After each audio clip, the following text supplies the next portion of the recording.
పుష్పాలు అంటేనే మనకు గుర్తుకొచ్చేది రంగు, సువాసన గుర్తుకొస్తుంది. శుతిమెత్తగా మృదువుగా ఉండే ఈ పుష్పాలు దేవతా పూజకు ఎంతగానో ఉపయోగపడతాయి. పుష్పాలను మనస్ఫూర్తిగా సమర్పించడం ద్వారా, పుష్పార్చన ద్వారా దేవతల అనుగ్రహాన్ని పొందవచ్చునని ఆధ్యాత్మిక నిపుణులు అంటున్నారు. అయితే కొన్ని పుష్పాలను మాత్రమే పూజకు ఉపయోగించాలని వారు చెప్తున్నారు.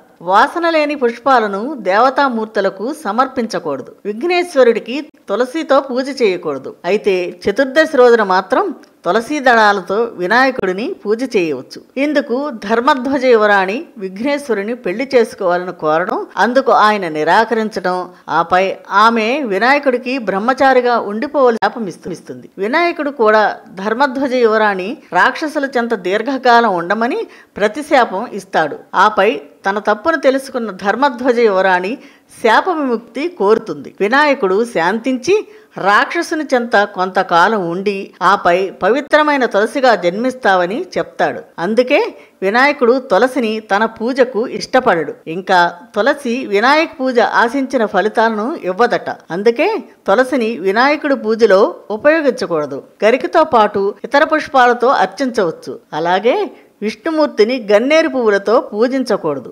శివునికి సువాసనలు వెదజల్లే మొగలి పువ్వులతో అర్చించకూడదు. అయితే శివరాత్రి పూట ముక్కంటికి మొగలి పువ్వులతో అర్చించవచ్చు. అమ్మవారికి గరికతో పూజ చేయకూడదు. మహాలక్ష్మీదేవికి ఉమ్మెత్త పువ్వులతో పూజ చేయకూడదు. దుర్గాదేవికి గరికమాల సమర్పించకూడదు. సూర్య భగవానునికి బిల్వార్చన పనికిరాదు. భైరవుడికి మల్లె పువ్వులతో పూజ చేయకూడదని ఆధ్యాత్మిక నిపుణులు సూచిస్తున్నారు. ఇంకా ఇటువంటి పుష్పాలతో పూజ చేయవచ్చో తెలుసుకుందాం. వినాయకుడికి గరికతో పాటు మందారం, తామర, రోజా పువ్వులతో పూజ చేయడం ద్వారా సుఖ సంతోషాలు చేకూరుతాయి. కుమారస్వామిని మల్లెలు, సన్నజాజి, చామంతి, రోజా పువ్వులతోనూ, దుర్గాదేవిని మల్లెలు, సన్నజాజి, తెల్ల తామర పువ్వులతోనూ పూజలు చేస్తే ఈతి బాధలు తొలగిపోతాయి.